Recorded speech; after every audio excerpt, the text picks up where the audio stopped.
All right, 3 p.m. Shall we get started? Good afternoon, everybody. Welcome to this CIE webinar series, The Perfect Bike Share Scheme.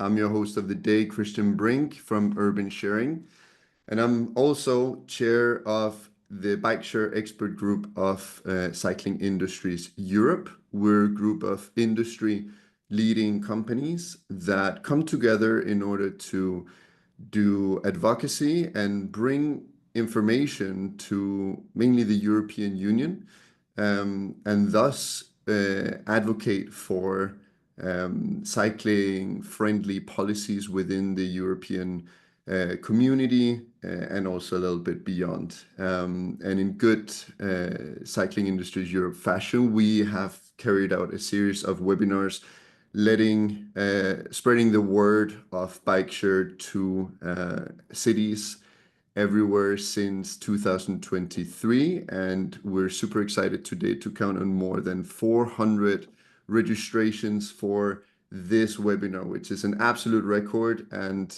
I would like to say thank you for everybody for joining. And I hope that you find this particular webinar insightful. We're going to talk about how to make the perfect bike share scene with the right ingredients.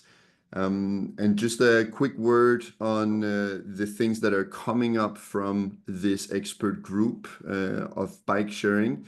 You can wait good things after the summer. We're going to be launching a study on return of investment in bike share, focusing on economic benefits as well as environmental, social benefits as well.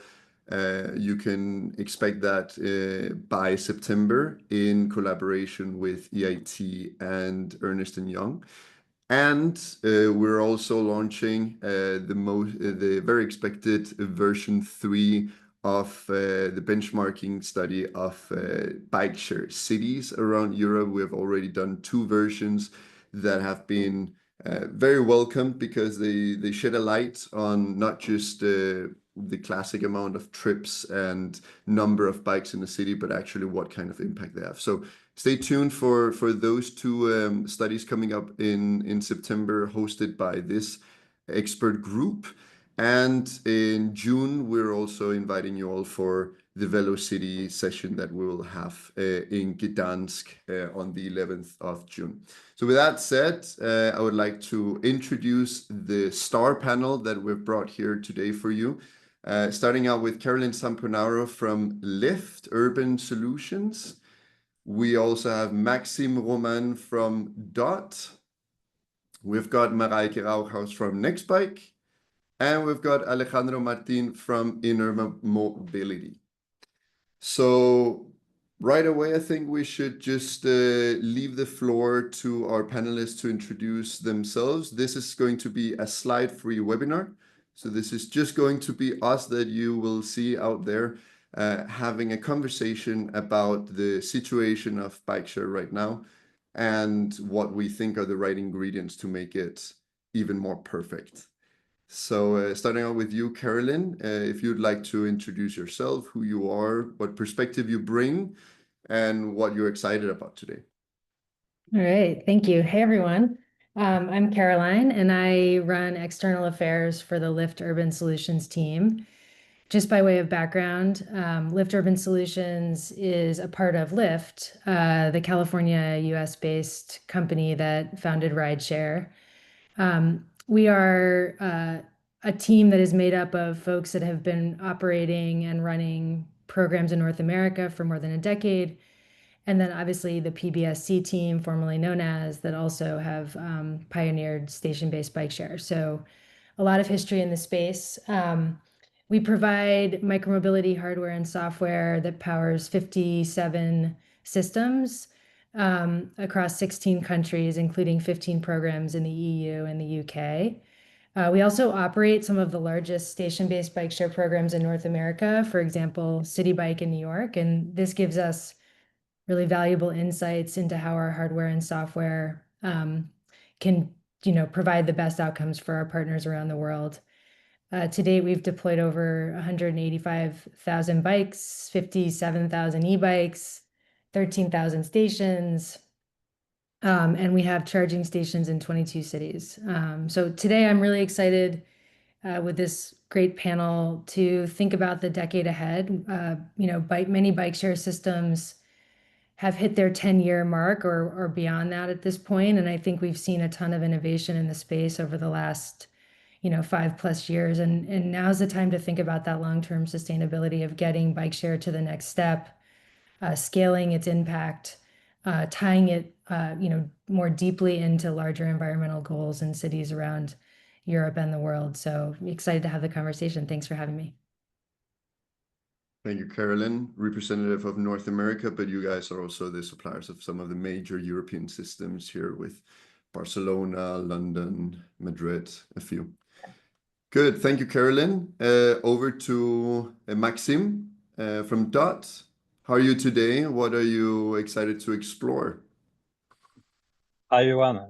So I'm the co-founder and president of Dott, which is a combination of Tier, which was a German operator, and Dott, which was based in Amsterdam.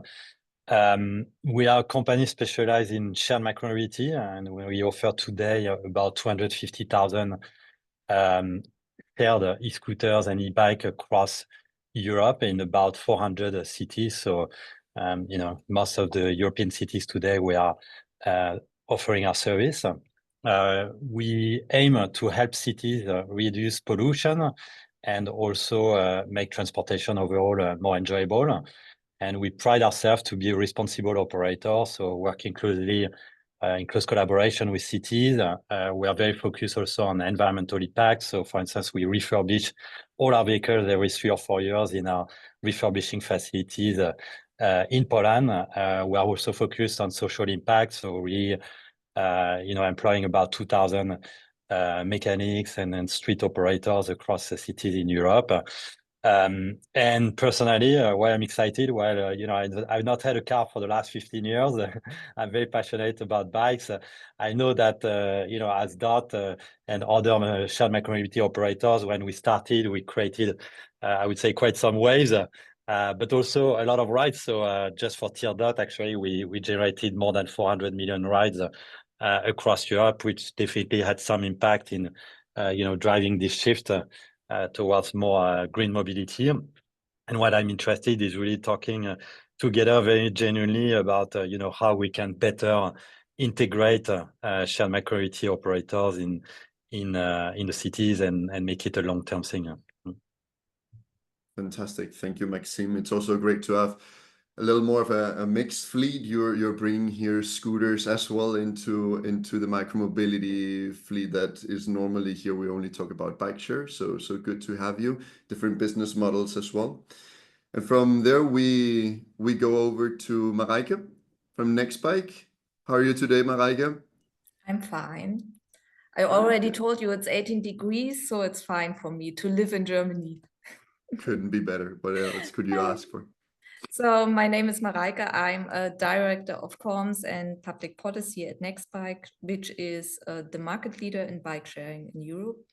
We offer our service in over 300 cities. I always say over 300 cities because I can't count anymore. Every year comes more. In 23 countries. My employee number is 5 out of 1,000 now. So I've been with Nextbike for 16 years now. I can't believe it. And was able to gather quite a bit of knowledge on today's topic that I'm happy to share with you. And I'm really excited to hear also the thoughts from the audience, how a perfect bike sharing system look like. And our bike sharing expert group was founded in 2019, Kristian, Laura. Yeah, it's right. So I'm there since the beginning. And I will also thank you, the team, again, that we hosted these kind of webinars and can spread our knowledge and get together with all the people of the world who will push bike sharing. Yeah, it's absolutely true. We've come a long way from 2019, and the foundation in Velocity Dublin actually was Dublin, where yeah. It was where Dublin. we got founded. Yeah. And here we are doing advocacy to the European Union. Thank you, Mareike. You're probably the most experienced of all of us here in this room. So yeah, appreciate it. And over to Alejandro from Inurba Mobility, Barcelona operator. How are you, Alejandro, today? I'm fine. A little bit better than Mareike. Our temperature is a bit higher here. Don't make it a competition. Go for it, Alejandro. What are you looking for today? So, hello everyone. Thank you for having me today. My name is Alejandro Martín. I work at the Business Development Department at Inurba. Inurba, we are a bike share operator with more than 15,000 bicycles at the moment in 5 different countries. We operate mechanical and electrical bikes and mixed fleets in a very different variety of models, docking stations, virtual stations, long-term rentals. We also have bike parking facilities, you name it. At Inurba, I work at the tendering department, but I also support the cities through cartography and the data that their systems are giving us to better understand what are their mobility patterns. And a little bit about myself, I've been working in the cycling field for over 10 years. Before Inurba, I was a freelance consultant, and I work always in the cycling field related basically with cycle tourism and bicycle policy. And I hope I don't have that much experience in the industry as some of my colleagues, but I hope I can give a cross-cutting approach of what the things we're going to talk today. So I hope we can explore together. This is what are my expectation about today. We can explore together what are the ingredients of this recipe and see what we can learn from each other. So thank you. Excellent. Thank you so much, Alejandro. What a star panel we have today. It's like the 4 cardinal points of bike share coming from each their direction, but at least giving their very own perspective on bike share. And that's what we're going to kick off today. Just a short word about my own job as well. At Urban Sharing, we do software platforms for micromobility systems. We're currently powering 10 bike share systems in Europe, and basically providing software services for bike share. So a quick word about the format before we go right into the main questions of the webinar. In the audience, you should have a little QA box as well. So we're not going to take live questions and have people on mic themselves, but you are able to ask questions, please do. And we will have 10 to 15 minutes at the end to answer, hopefully as most as we can, or at least some of them. And I've already seen in the webinar chat that you are asking a few questions. We have Laura and the secretariat from the CIE very nicely answering already. They've given you some links into the studies that we've been doing. So this is quite a heterogeneous webinar where people are actually sharing information at all fronts. So with that said, come in with your questions, and we're going to kick off the panel debate now. And the very first question for all of you four is directly addressing the title of this webinar. What does the perfect bike share system look like for you?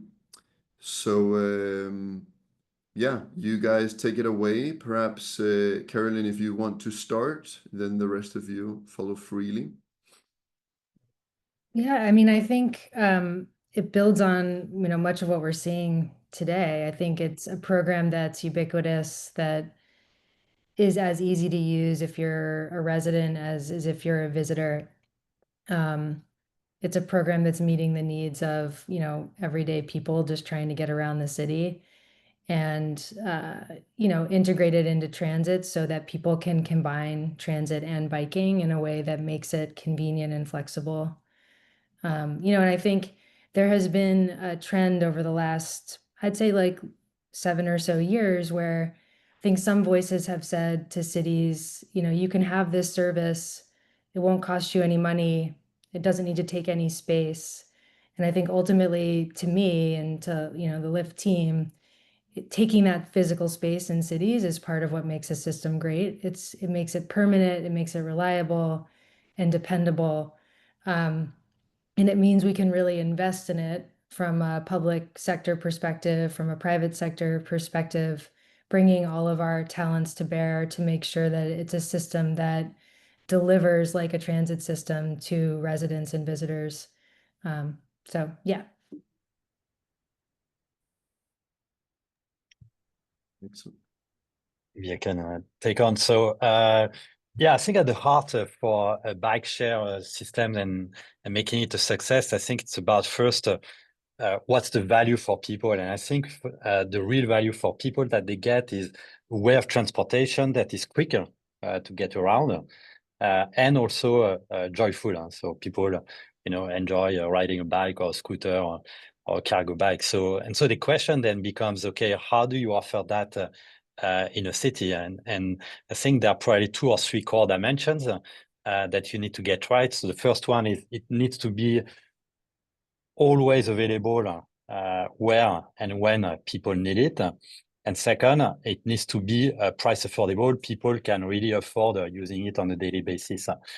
And so we'll dig in a little bit more into that, but I think these are the 2 core aspects that make it successful in a city. So if we dig a little bit into the availability aspect, I think first it's about obviously having enough vehicles, so the right fleet size. So if there's not only a small fleet, it's probably not going to be something that people can count on a daily basis. There needs to be also different types of vehicles. So we know now that, for instance, electrical bikes are very popular for people, electrical scooters also, cargo bikes also for some for the families, for instance, obviously pedal bikes also. So ideally, you want a good mix of different types of vehicles to cover all the usage and what people like.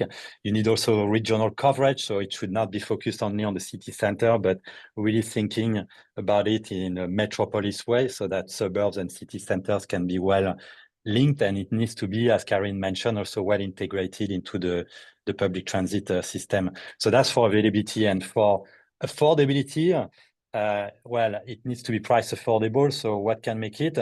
Well, you know, from our point of view, is first making sure that for people that have low income or that are in poor areas, we direct the subsidies to them and not necessarily to everyone. There are a lot of people that don't need necessarily these subsidies. And second, lighter infrastructure. So the lighter the infrastructure, the cheaper it is also to operate, and therefore the cost of operating, the prices can be cheap. And the last point I would make is that this works with good collaboration between operators and cities. And so it's very important to have a balanced relationship between operators and regional authorities. So on one side, you want to let the operators the freedom to innovate and to bring new solutions, so not be overly prescriptive. But in the same time, there needs to be very clear goals and requirements from the city, but not necessarily telling exactly the how to operators. And so then if there's good collaboration with regular meetings and so on, and with clear goals, we can make it hopefully a successful bike scheme for people in the city. So I go on. It's getting more redundant, end of the row. Have fun, Alejandro. I have almost 10 points, 9 to be precisely. So the perfect bike sharing for me is a regular mode of public transport. It's a public service and well established in the city's mobility concept. So it's not just a nice, isolated climate saving measure. It's a public service. Second, it's dense, even in the suburbs. So we can find a bike every 500 to 800 meters. There's a bike additionally at every bus or tram stop or subway.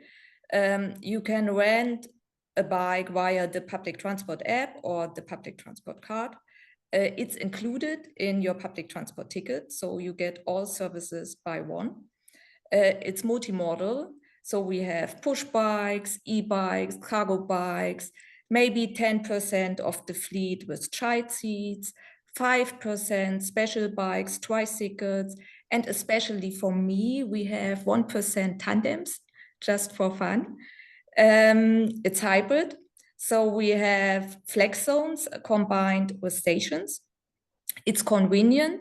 The bikes shouldn't be too heavy, women's needs, and are well maintained, of course. And best of all, it's affordable. So what is affordable? But our users would say it's cheap. That's it. Okay, so now I have the challenge to speak after my colleagues that cover pretty much of the main arguments, but I still have some. Of course, I agree with all of you, and my consultant background makes me think about. Let's start from the beginning. When we are designing the bike sharing system, we should think clearly about the what and the whys. Why do we want to have a bike sharing system? What do we want to achieve with it? So that makes it part of a bigger strategy that it can become actually a tool to get different goals in mobilities, climate, and so on. So for me, this would be like the first thing that we should do. And once we cover what we want to get, is it cost reduce? Is it getting more people on bikes? Is it integrated into the mobility system? Once we know that, well, we can keep doing those questions for sure. We start to launch the how we're going to do this. So we should start asking operators, planners, citizens, what it should fit for all. Of course, we have the maturity of the different systems is very diverse in various cities. So the conversations is not the same. It's not the same for a city that's going to launch a new bike share system from scratch, or from a city that's going to renew it. So even though I still suggest that everybody, when it's at that stage, review again what are their goals and how they want to evolve, where they want to get. Is it in a second or third edition that they want to get to a larger regional scale? Is it that they want to introduce new bicycles? Is it that they want to change from docking systems to virtual stations? So there are several questions that the city should take they need to pay attention to them in order to adapt their needs to what they actually want. So that would be, from me, one of the main things that we should do. And there's an ongoing reviewing during the contract with an operator. That's a typical thing we should do. We should have this governance ongoing and the conversation ongoing that Maxim said recently to see that everything is clearly on track. So this will be my first approach. Right. Why don't we just stay with you, Alejandro? Sure. Let me ask you, okay, so you have emphasized that bike share should start with a clear why. Strategic goals like reducing car dependency, boosting equity, lowering emissions. From your perspective, how can cities ensure that bike share is not just a nice to have, but a serious tool in their mobility and climate strategy? Well, first of all, taking it as one, considering as one. It is a tool, and it shouldn't be part of an isolated measure, and should be, from my perspective, part of a big plan. Let me get you an example. For instance, the case of Sevilla in Spain, the south of Spain. They at the beginning of the 2000s, there was a big political commitment pushed by a very important activism that was getting to this idea that they needed to have better infrastructures and have a bicycle plan. And at the earliest of the 2000s, they started to roll out a master bicycle plan. That came immediately with the deployment of 80 kilometers of bicycle infrastructure. That created the environment for a perfect cycling conditions. In 2007, was one of the first cities in Europe to launch the system, such a big system in like in Lyon, very little time after. They launched the system, and in 2009, I remember that because Manu Calvo, a very known consultant in Seville told me recently, the city was even thinking to limit subscriptions, how successful it was at that time, because the cycling conditions were already created, so they get this amount of people on cycling at the moment. What's happening today? They have 26 million trips per year, yet by bicycle. So that means 10% of the modal split, more or less, roughly. Bike sharing system, it's 13% of that mobility. And we know that the use of the bike sharing system is decreasing a little bit, probably because of the aging of the system. And we don't know exactly the causes. But the amount of cycling kept. So they created a culture. It was part of a bigger plan, was part of a bigger picture that came along with infrastructure, that came along with bicycle facilities. We came along with a lot of policies that was deployed. So that's for me, and not just nice to have. It is a broader perspective. Thank you for bringing this Iberian example to us. I'm pretty sure that the rest of the panelists have similar experiences as well. I thought it was very interesting, this concept of creating the cycling culture, and Seville is indeed, I agree with you, and an excellent example of that. Now that you just mentioned infrastructure, I would actually like to pass the word on to Carolyn, because you mentioned foundational infrastructure and how key this can be, both bike lanes and dedicated docking space.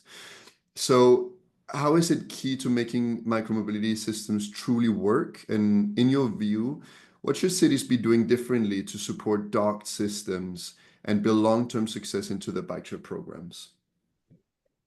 Thanks. I mean, I think as a starting point, I think cities are doing the basic point well. It's more about scaling the sort of the network that's being built, that physically protected bike lane network, and doing that in tandem with the parking locations for bike share. I think there's interesting data out of the EU. Fluxuo, in their European Shared Micromobility Annual Review from 2024, noted that station-based bike share programs are seeing nearly double the utilization of dockless programs. And I think you see that in data coming out of other institutions around the world as well. And it's not a coincidence. I think, again, going back to kind of what we know about transit, it's the network effect of public transit that makes transit something that people rely on day in, day out. And when you create that network effect of parking, and you do it for micromobility, and you do it along the routes where people actually want to ride, you're creating sort of that behavioral cultural change that we're trying to drive as providers of the service. So I think, on the one hand, it's building on that and just making sure that cities have the support and funding they need to keep building those protected networks and keep thinking about planning for parking alongside that. I think the second piece is around maintaining the importance that we've found in micromobility for parking flexibility with hybrid parking options like virtual stations, et cetera, being a good addition. As we see the demand for e-bikes continuing to grow around the world and in Europe, charging stations become critical to the success of micromobility programs moving forward. And, that's important for the operators, it's important for cities. We know, based on our experience, that with, battery swapping can become about 25% of operations costs. Our team has done modeling, and we have some experience deploying charging stations, and you can eliminate up to 90% of battery swaps depending on the number of charging stations you have on the ground. So there's a real incentive from the cost of providing these programs to get charging stations on the ground and make them available at a wider rate. Also very important is that you make e-bikes more available to riders when those charging stations are on the ground, because it is very rare that a battery is not charged when the bike is able to charge when it's parked. We've seen our data has allowed us to look at when we have in-dock charging on the ground, you greatly improve utilization of the individual e-bikes. For example, in Zaragoza, Spain, where we have 100% of the stations or charging stations, e-bike availability is, over 95%. And this is allowing us to deliver 8 trips per e-bike per day in that system, while also driving down the operational costs. And then like kind of final point here, which is related and tying together the 2 points, is just the importance of considering offering a mix of pedal bikes and e-bikes in a fleet.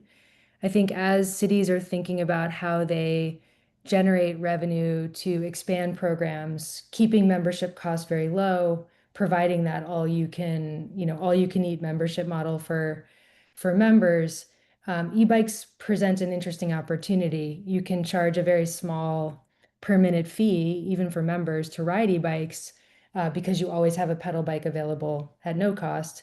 And when you do that, you generate revenue for the program that can be reinvested back into the program to enable expansions, to allow for innovation in the program. And what that looks like over time, I think, is driving at our shared goals here, which is making bike share more available to more riders, more ubiquitous in cities, more equitable over time. This is great, Carolyn, and you kind of just segued right into a question from the audience that we can perhaps just ask you here as a follow-up. Ken Barker was actually asking if operators are giving up on non-electric bikes. So now that you were mentioning charging infrastructure, electric bikes, do you think that operators are giving up on mechanical bikes? I think we've found the opposite. I think we've found, I think I should say there are cities that are choosing to go all electric, all charging station, and that's great. I think there's also cities that we work with where our software capability is allowing us to provide the classic type experience with very low power on an e-bike. So you can have an all e-bike fleet, but you can offer very low assist and have the rider pay nothing extra to ride that e-bike and ride it more like a pedal bike. And then sort of we're also seeing a lot of cities maintain the presence of a smaller percentage pedal bike fleet to give them the flexibility of that fare model for riders. So you have, a totally free option, which is that pedal bike, and then you have, a little bit more per minute for the e-bike, and then riders are tailoring their choice based on their trip. And the system, from a financial sustainability perspective, is one that can be infrastructure-based, capital intensive, but also with revenue over time that's growing because you have that sort of mix. Excellent. Thank you so much, Carolyn. Mareike, you have highlighted that a perfect bike share system can exist in isolation, right? So it needs to be deeply integrated into a city's wider mobility ecosystem. So the question is, what are the essential ingredients for that integration to succeed? And just can I add something to the question from the audience? If the Please do. This is your time now. Take it away. I'm quite sure that they won't give up, because finally it's a question of the budget. Yeah, and e-bikes are not everywhere necessary. So if you have a flat ground, a city, and you can go there with 3 gears very well, but the secret finally is maybe a mixed fleet. Yeah, if you are a hilly side, if there's a hilly side somewhere, it's nice to have e-bikes to jump from a push bike to an e-bike, and that's the secret finally. But at the end, the regular push bike is 200 years old, and I think it will still exist for the next 200 years. So, and let's jump into the mobility framing.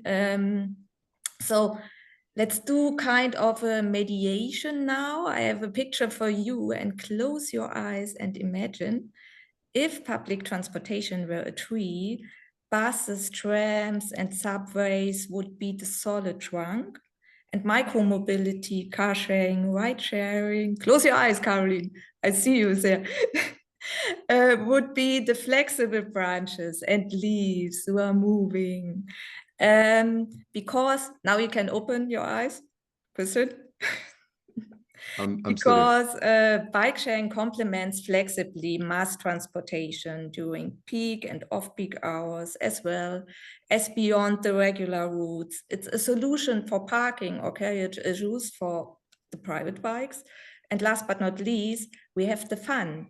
It is often simple, more enjoyable to ride a bicycle to stand on a bus or a tram or a train. And this also means that a city administration must take all types of public transport into account and create space, infrastructure, not only for trams, buses, and above all, the cars, but also for bicycle rental schemes. And of course, we need political support. Over all parties, we need the political support, and the mayor should be the first user. Finally, we must keep in mind that public transport is in direct competition with motorized private transport. And the only way to get people to switch is through multimodality, with bike sharing being the cheapest and easiest option to implement. Also, the e-bikes are still cheaper than a tram, than a car, etc. But now let's jump from theory to practice and take a look to Dresden. It's one of our best practices, which achieved the best German result in terms of rental per 1,000 inhabitants in the CIE benchmark study from 2024. So we are expecting the new study. Laura put it into the comments in September. Stay tuned. Since 2020, we offer bike sharing on behalf of the Dresdner Verkehrsbetriebe. There you will find nextbike not as nextbike, you will find it as MobiBike. And it's one of the transport options offered by Mobi, which is the city's multimodal transport service brand. It has the same yellow Mobi branding as the buses, the trams, and the car sharing. It's funded and deeply mobility as a service integrated. It's hybrid, so we have stations combined with flex zones. It's multimodal. We don't have e-bikes already there, but we implemented 2 years ago the first cargo bikes, and now we have in total 20 cargo bikes there. The subscribers and students ride for free. It's included in the Deutschland ticket and in the semester fee. So we have also private public partnerships there. And it's also available in rural areas and will be expanded further. And last but not least, this is always very important, but often forgotten, it's fully integrated into all marketing and communication campaigns of the Dresdner Verkehrsbetriebe. And they made in 2024 a return of invest study, which showed that every euro invested brings 1.80 euro in associated benefits. And the forecast is up to earning 5 euro for each euro if the expansion continues until 2030. So if we look to Dresden, it's not an utopia. We have just to visit and copy and paste. Thank you, Mareike. I think the integration of bike share within public transport has been a recurring theme of our advocacy group for a while, and you guys are really doing an excellent job. And thanks for bringing the example of Dresden. It's quite an example for all of us. Maybe Alex, the project manager of Dresdner Verkehrsbetriebe, is somewhere in the audience. Alex, you're welcome to comment. Great. Don't make too many corrections, but it looks very good already. Good. You also mentioned that the first bike share user has to be the mayor. So it works very well with our next ingredient for the perfect bike share, which is governance. And for that, we would like to ask Maxim on his perspective. Maxim, you spoke already about how a bike share needs to focus not just on city centers, but also entire urban regions. So what does good governance look like in this context, especially when it comes to aligning public goals with private operations? Yeah, I will answer that question, but I wanted to get an opportunity also to react on parking infrastructure, which I think is very important for successful schemes. There are today a lot of cities also where dog-free is actually much more successful than dog-based. So you take the case of London, you take the case of Brussels, you take the case of Stockholm and many other cities. And I think the reason is because dog-based is by nature actually non-flexible. It doesn't adjust to demand. And it's also somehow a result of a period of time where mobile phones did not exist and you needed to go to the dock station to unlock a bike. And I really believe that actually what you really need to think is basically how do you answer the demand of users in terms of having access to bikes and being able to park them where they want. And these patterns basically change according to the time of the day. So I find that the dog-based solution, even though it's quite orderly, is not necessarily the solution that will answer in a flexible way all the needs of people. And I found that actually it's much more cheaper and actually much more flexible to offer, you know, these virtual parking spots that you can easily implement all across the city, not necessarily also differentiating everywhere between private parking spots and shared bike parking spot, because in the end, the need is exactly the same for someone traveling. But instead, making sure that there's a very high density of availability of parking spots where people need them according to the trips. So just wanted to react that because I think it's important to not to think necessarily that parking dock-based solution are actually a driver of success. I think it's much more the availability of the fleet in the city where people need it and the ability to easily park for someone when they end their ride. So that's the first point on governance. So I will answer your question. Yeah, the first topic, which I think is important, is to think metropolis much more than city.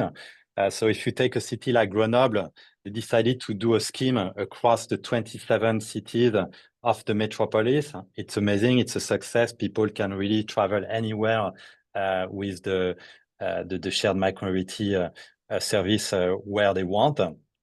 But then you have also cities that decide to organize it city by city. So for instance, one example is Turin, where operators have to apply for every small city of the suburb, and one operator is selected, someone another one, and that does not create a consistent user experience. So thinking metropolis and organizing tenders or licenses at metropolis level rather than city level. The second point is historically, there has been the public schemes, bike sharing schemes, and then there are the private bike sharing schemes. Reality is that it's the same for people, a type of service. So it's basically offering small vehicles for rides across the city. So I think progressively we need to stop differentiating between private and public. These are anyway private companies that are behind running them, and really think holistically about, okay, what kind of contracts do we want to offer for and mixing, I would say, all the modes together. So whether it's bikes, scooters, cargo bikes, it should be thought in a holistic way.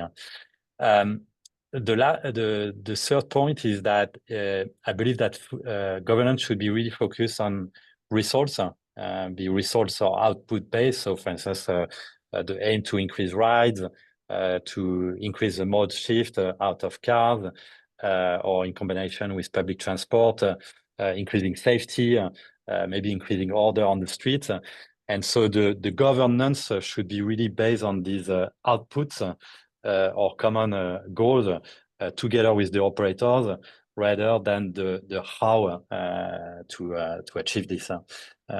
So I think these are maybe some of the points. Maybe the last point is about subsidies. So, you know, a lot of cities across Europe are actually struggling with their finances. And so, for instance, in the UK, very few cities today can actually really fully fund the shared bike schemes.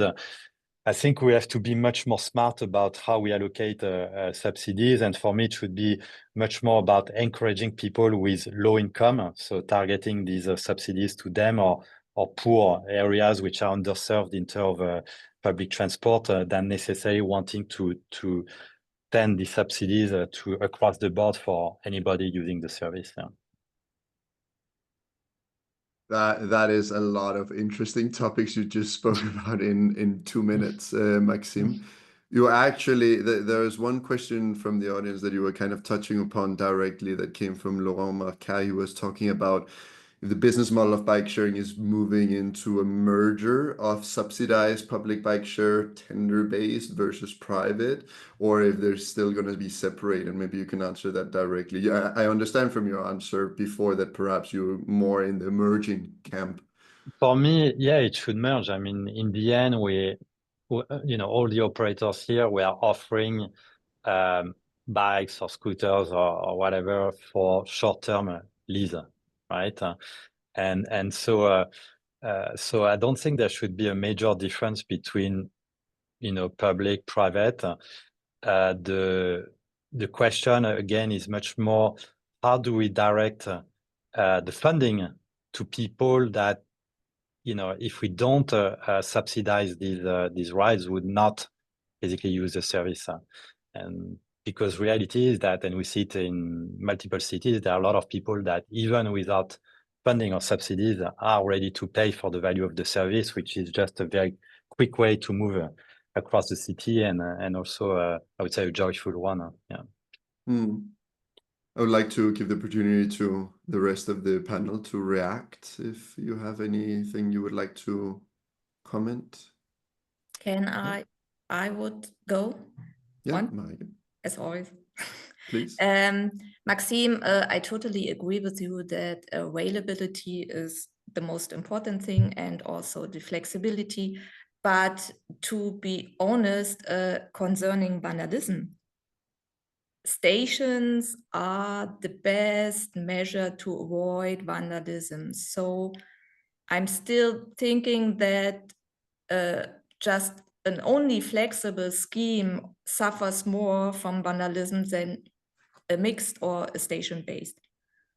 So I would not necessarily agree actually on this. I think if someone wants to vandalize a bike, will really a dog prevents that? I don't think you take a ride and you do whatever with the bike. And at least from our figures, vandalism in total per year, it's probably about 3 to 4% of our fleet. I'm not saying that it's small, but it's also not something that is a deal breaker. And what we see in cities like Paris, for instance, is that probably there are more bikes that are out of shape or actually not able to ride than, with the private operators that are Lime and Dott. Maybe Okay. I'll just, Carolyn, yeah, yeah, maybe and just then jump we move in. on. Go for Yeah, it. I mean, I think that at the end of the day, like in terms of our perspective on this, I mean, you're not choosing. I mean, I think the important point here is that the physical space is being dedicated to micromobility. And I think it's well documented that the physical station creates that utilization pattern over time, which is not to say that the hybrid parking, the virtual locations on top of that aren't good. I think they are. I think they expand the use. I think the reality that we've seen is that, like Mareike is saying, is that the physical stations also do work in sort of service of larger public policy goals, like order in the right of way, reduction of theft and loss and vandalism. Those are well documented trends, and I think that's why we've seen some cities ban dockless, unfortunately, in recent years. So in terms of moving forward and getting it right, it's like you need the flexibility and you also need that permanence, and the permanence is what aligns with public investment.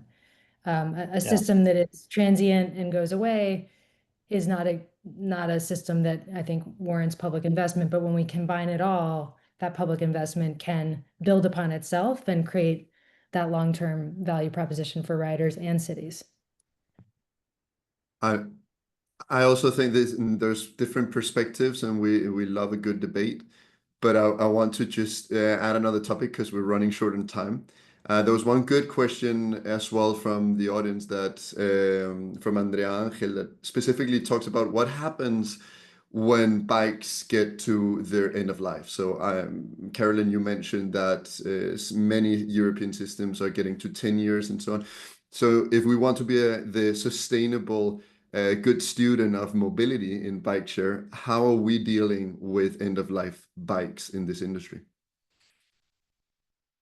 Question for all. Well, I can see that this is a thing that it depends as well of the cities. When cities launches a new tender, and they sometimes ask for new bicycles, but reused bicycles are still a thing that can be a possibility. Probably not for electrical bikes, but for mechanical bikes, it is totally a possibility. I remember the case of Tampere, that we had a bike sharing system with an old system that was not working very well at the moment, and we changed the software, and then we changed the chain lock in the back, and with just a little improvement, we've got a very impressive increase of users, because augmented the reliability on the use of those bikes.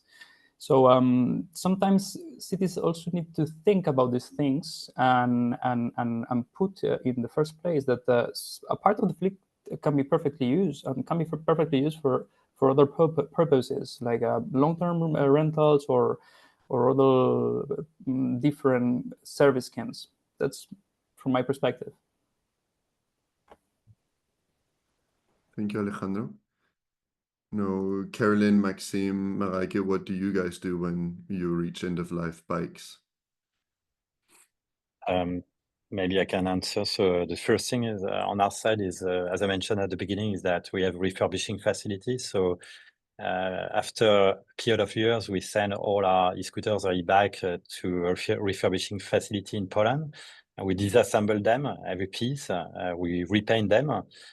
We replace some parts that are too old or need maintenance, and then we reassemble them and send them back to market. So one example for us is Lyon, where we won the tender actually against competitors that had did a tender with new hardware, and we decided the municipality is also green to use fully only refurbished vehicles, and I think it's great because it really can double or triple the lifetime of the vehicles. But obviously there's a time and by which you reach the end of life, and then you what you have to do is disassemble them again, separate them into metal piece, plastic pieces, and so on, and then find the right recycling companies to recycle these parts. Yeah. Mm-hmm. Yes, we do the same. So finally, our bikes have no end of life. Yeah, it's a kind of circle. And we recycle, refurbish, and we already use recycled material for the cover at the back, and so on. Yeah, I mean, similar for us. I think we have examples of where we've been able to rehome equipment and actually give it an additional life in a city that may need a program and not have access to the funds to start from fresh new equipment. We also reuse all the parts and components to the extent we can in our systems, and then partner with recycling partners where we can. Fantastic. I'll get an that's A+. the different to the car industry. Yeah, so Yes. we have long-lasting vehicles, and we can recycle. We can really recycle, and not only show that we recycle. 100%. Yes, 100%. 100%. Totally. Thanks, Mareike. Thumbs up from Maxim. One last theme. In the European Union right now, the CIE has been talking with some of the new commissioners about the new tourism policy, and our interest is also to get bikes and bike share into the new tourism policy of the European Union. What is your view on tourism and bike share? We have spoken about transport poverty in cities, metropolitan areas. What about tourism? I'll jump in. I think this is really exciting opportunity for bike share programs in line with the growth that we've been talking about, setting the systems up for. I'll use an example from our systems. We recently helped our partners in Toronto in Canada launch a new mobile app And part of the goal of that was to make the program more accessible to visitors. It's already very well used by residents. And we launched that app in 2024. And since we have year-over-year non-member rides have increased by more than 50%. And what this looks like for the program is that those casual users are paying more to ride and therefore contributing to the overall economics of the program, which allows the Bike Share Toronto folks to keep the member prices very low. I've found in my experience traveling, I've been like the panel, I'm sure, been able to travel to a lot of cities in Europe to use bike share. And it really varies in terms of the ability to access the program as a visitor. And I think you're leaving a lot of rides on the table. From a city perspective, you're really missing an opportunity, but you're also, I think importantly, missing an opportunity to generate a revenue stream that can keep the municipal programs thriving and growing and expanding over time. So that feels like a big opportunity. We have experience partnering with the tourism agencies in cities. I think most cities have a tourism agency. So for the municipal agencies that are leading the bike share programs, they have the opportunity to partner with these tourism agencies and actually create these programs and this awareness. And then as providers, I think we can create the technical opportunity for the visitors to really easily access the programs. Carolyn, is Yeah, Barcelona finally open for visitors? Yeah, that's a policy decision. I can't speak to the policy decision there. Thank you for raising it. Yeah. Push it, please. Push it.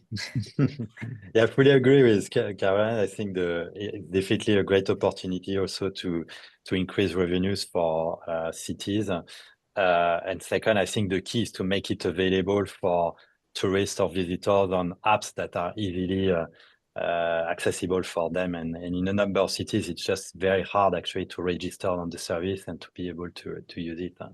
So I think I would really prioritize how to make it available on an app that is easily accessible for people. Yeah, if not part already of something that people have already downloaded. Yeah. Just a super quick data to add to this conversation. For example, in Marseille, we know that 15% of the trips are made with this short-term use basically for people that use it during the day, particularly tourism. And this represents 35% of the incomes of the system. So this gives us more or less a hint of what it could be. And also from an operator perspective, it helps move the fleet during the off-peak hours. And it's a little bit of a help during sometimes. Cannot be all the time, but mostly when it's off-peak seasons, it's very helpful. Excellent. So good. By the way, the chat is on fire. There's just as many interesting topics going on in the chat box as here in the live conversation. So it has been absolutely brilliant to have you all. I'll ask a very last question, and I would like to have a headline from the four panelists. And the last question is, what does bike share look like in 2030, 5 years from now? Go. Hopefully Barcelona is open for visitors in 2030, Carolyn. But seriously, ideally it will be, as I described at the beginning, my perfect bike sharing with multimodal fleet. But hopefully it won't fall victim to populist politics and austerity. This is a really, really what we have to be aware what's now going on in Europe and also in North America, of course. And hopefully in 2030, everyone has understood that bike sharing makes life better in cities, in small towns, and also in villages. And are available, the bikes there. Yeah, definitely. From my perspective, I think a bike sharing system has to be what Mareike said. It has to be fun. Must be fun, must be easy, must be affordable, must be something that we can see many Dresdens around, many outfits around, many Velibs and Veligos combined around. So try to get it into the understanding of that this is a big thing and it can be really a solution for many of. We can see that in the future soon.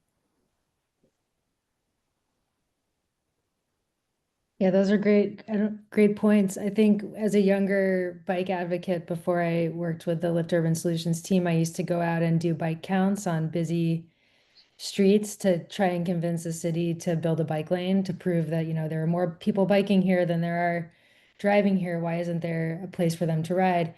And I think, when we picture the 5 years from now, building off the point about the concerns around austerity, I think more investment in this is what cities need, and bike share can help drive these amazing policy outcomes for cities, which are critical, with climate change and the pressures on cities to house more people and move more people, and fend off the pitfalls of the automobile.